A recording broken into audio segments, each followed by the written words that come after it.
বিএনপির ভেতরে ঘাপটি মেরে থাকা রয়ের এজেন্টদের কারণেই মূলত গত ১৬ বছর আওয়ামী লীগের বিরুদ্ধে কোনো আন্দোলন এবং সংগ্রাম সফলতা পাওয়া যায়নি।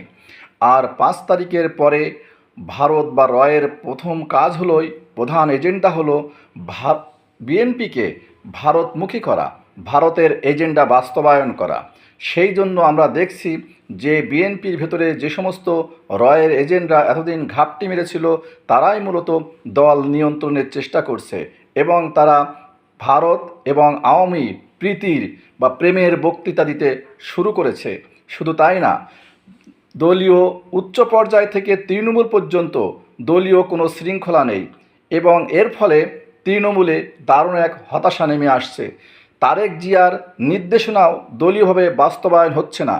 এখন জনমনে প্রশ্ন উঠেছে, আসলে দল চালাচ্ছে কে, তারেক জিয়া না র?